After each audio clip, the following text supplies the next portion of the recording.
আমাদেরকে আমাদেরকে যে নোটিশ দিয়ে যদি না থাকে তাহলে বসে যান। জি, এখানে শুধু কামাল হোসেন সাহেব না, আরো অনেকেই দেখতেছি মাল্টিপল নোটিশ দিয়েছে স্পিকারের মাধ্যমে। শুনেন, যে বিষয়টি কোনো মাধ্যমে না, যে নোটিশটা আপনার দিয়েছেন সেটা পড়বেন, এর বাইরে কোনো কথা বলার নেই। ক্লাসে যেতে পারছে না এবং খেটে খাওয়া মানুষেরা সাধারণ জীবিকার অন্বেষণে তারা ছোট ব্যবসা করছে, সেখানে চাঁদাবাজি হচ্ছে।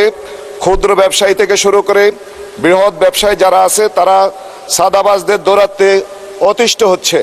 মাননীয় স্পিকার, এই ক্ষেত্রে সাধারণ জনগণ যখন প্রতিবাদ করছে, উল্টা আমাদের সাধারণ জনগণের উপর এই কামাল হোসেন, মাননীয় স্পিকার, মাননীয় সদস্য, যে এই নোটিশটি সম্পর্কে আপনি বলবেন সেটা হলো অলস বিদ্যুৎ কেন্দ্রের সেটা হলো অবহেলিত জনগোষ্ঠীর আর্তনাদ প্রসঙ্গে, খুব আর্তনাদ। মাননীয় স্পিকার, আমাদের ওটা সম্পর্কে বলেন, বিদ্যুৎ কিভাবে আর্তনাদ করে এটা আমাদের বিদ্যুতের যে বেহাল দশা। আমি আজকে যখন সংসদে আসছি তখনও আমার এলাকা থেকে, এটা তো আপনার নোটিশ না, যেটা নোটিশ দিয়েছেন সেটা বলেন। আমি অনেকগুলো নোটিশ দিছি মাননীয় স্পিকার, এর মধ্যে এই যে আর্তনাদ করে এটা শুনান, আমরাও শুনতে আগ্রহী।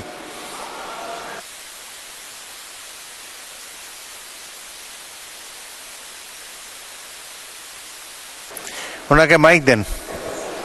মাননীয় স্পিকার, আমাদের এই অঞ্চলে বিদ্যুতের যে সমস্যা, এটা বিদ্যুৎ গ্যাস একটি মারাত্মক আকার ধারণ করেছে। এক্ষেত্রে আমি পূর্ব নোটিশ দিয়েছি, কথা বলেছি, আবার আপনার মাধ্যমে মাননীয় মন্ত্রীর দৃষ্টি আকর্ষণ করছি। আপনার বক্তব্য বিষয়ে উত্থাপনীয় বিষয় হলো ঢাকা 5 আসনের অনুন্নত অবহেলিত জনগোষ্ঠীর আর্তনাদ প্রসঙ্গে। বিদ্যুৎ না পেলে কি বিদ্যুৎ নিয়ে বলছেন আপনি?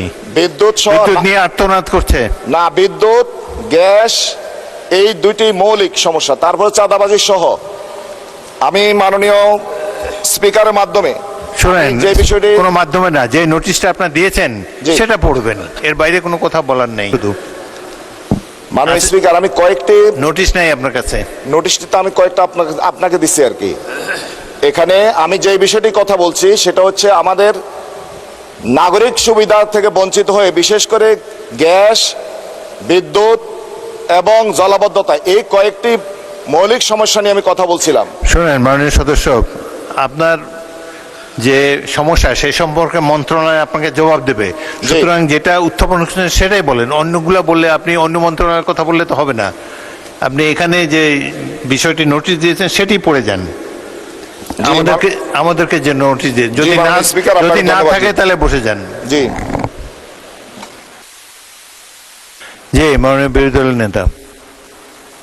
এখানে শুধু কামাল হোসেন সাহেব না, আরো অনেকেই দেখতেছি মাল্টিপল নোটিশ দিয়েছে। তো আপনি তো এর আগে অনুরোধ করেছিলেন যে পার্টিকুলার ডের জন্য সিঙ্গেল একটা নোটিশ সাবমিট হবে। জি, ওইটাই যদি সবাই ফলো করেন তাইলে কনফিউশনটা হয় না। এখন সম্ভবত আস্থার জায়গা থেকে ওনারা সমস্যায় ভুগেন যে কোনটা দিলে কোনটা গ্রহণ হয়, আবার কোনটা পড়ে যায়। তা আমার মনে হয় যে এখন থেকে যদি এটা আপনি স্ট্রিক্ট করেন যে একটাই নোটিশ সাবমিট করতে পারবেন একটা সেশনে, এর বেশি না একদিনে, তাহলে আমরাই ঝামেলায় পড়ি না আর কি। ওনারাও বিব্রত হন না, যারা গিয়ে এটা বলতেছেন একটার জায়গায় আরেকটা বলতেছেন, অনেকেই দেখতেছি এটা করছেন। এটা মনে হয় স্ট্রিক্ট করা দরকার মাননীয় স্পিকার। ধন্যবাদ। ধন্যবাদ বিরোধী দলের নেতা। মাননীয় সদস্যবৃন্দ, একদিনে একটা নোটিশ দিবেন, এবং এটা সম্পর্কে আমি বলেছিও আগে যে একটা করে অনুগ্রহ করে একটা নোটিশ দিবেন, এবং যেটা সবচেয়ে বেশি গুরুত্বপূর্ণ, সবচেয়ে বেশি প্রেসিং, যেটা ইমার্জেন্সি মনে হয় আপনার কাছে, সেটার আপনি নোটিশ দিবেন। মন্ত্রণালয় এটার একটা জবাব আপনাকে দেবে। এই কমিটির আমি একজন সদস্য, কিন্তু আমার নাম উপস্থিত অনুপস্থিত কোনোটার মধ্যেই নাই। আপনি কি উপস্থিত ছিলেন? না, আমি উপস্থিত ছিলাম না।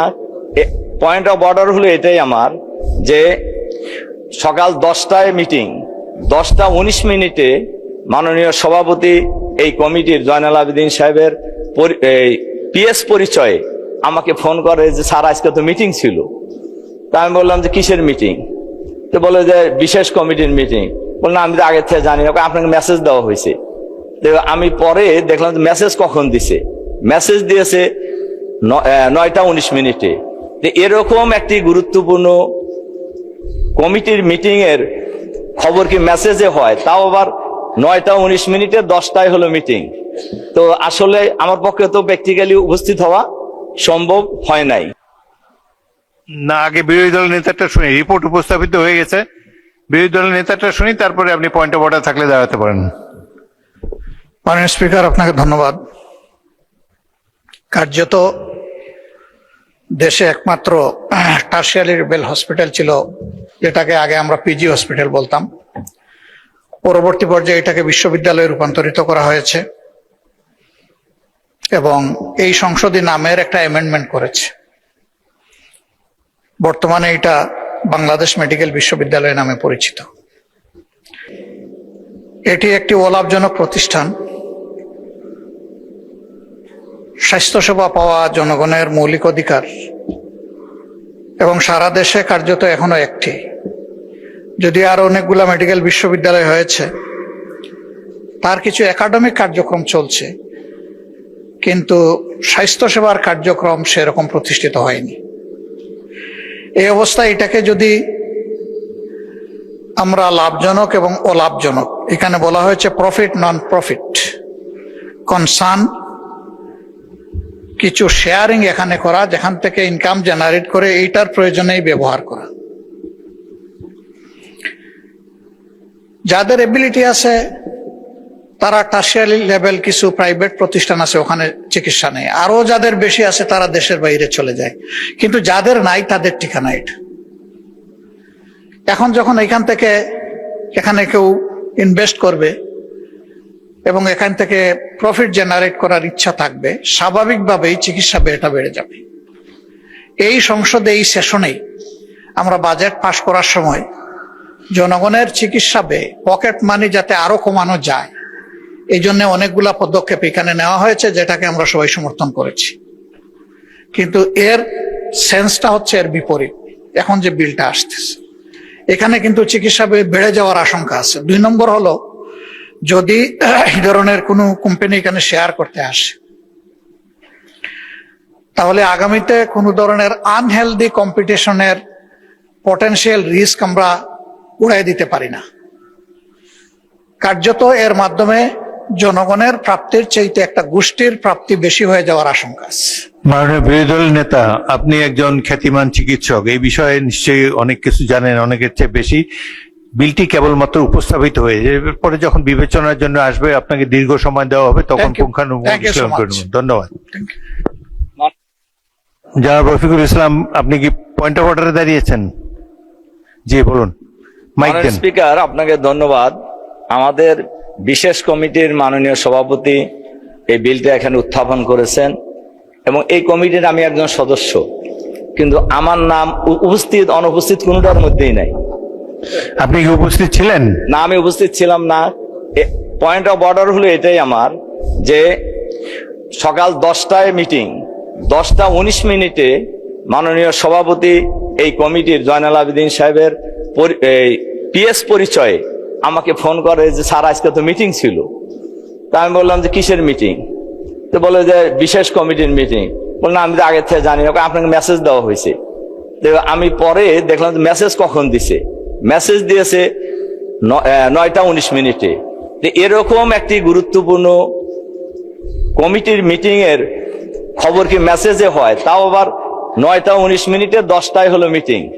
তো আসলে আমার পক্ষে তো প্র্যাকটিক্যালি উপস্থিত হওয়া সম্ভব হয় নাই। তা আমি মাননীয় এই কমিটির সভাপতির কাছে জানতে চাই যে আমাকে খবর দেওয়া হলো না কেন যথাসময়ে? আমি যে কারণে আমি উপস্থিত হতে পারলাম না। মাননীয় সদস্য, দয়া করে বসুন। আমি এই কমিটির যিনি সভাপতি, তাকে ভবিষ্যতে এই ধরনের ব্যাপারে যাতে প্রত্যেক সদস্যকে যথেষ্ট সময় দিয়ে নোটিফাই করা হয়, সে ব্যাপারে যত্নবান হওয়ার জন্য অনুরোধ জানাবো। আপনি সরাসরি তার সাথে আলাপ করতে পারতেন, সংসদেও মানে বাইরেও একটা কিরকম ধারণা হবে যে একটা মিটিং এ নোটিশ দেওয়া হয় না। তো আপনি সরাসরি তার কাছ থেকে জানতে চান। যাই হোক, ভুল ক্রান্তি হতে পারে, ভবিষ্যতে যাতে না হয় এই ব্যাপারে বিশেষ কমিটির সভাপতিকে আমি অনুরোধ জানাচ্ছি। পরবর্তীতে তারা নিশ্চয়ই কেয়ারফুল থাকবেন। ধন্যবাদ। আপনার কনসার্নটাও নোটিফাইড, ভবিষ্যতের জন্য তারা যাতে কেয়ারফুল হয় এটা তো বলেছি। এখন তো আর ক্লক ব্যাক করে পিছনে যাওয়া যাবে না, মিটিং হয়ে গেছে, বাকিরা তো উপস্থিত ছিল। যাই হোক, আপনার ব্যাপারে হয়তো আপনাকে নোটিফাই করা হয় নাই, সেই জন্য আপনার প্রয়োজন হলে আপনারা সরাসরি যোগাযোগ করবেন।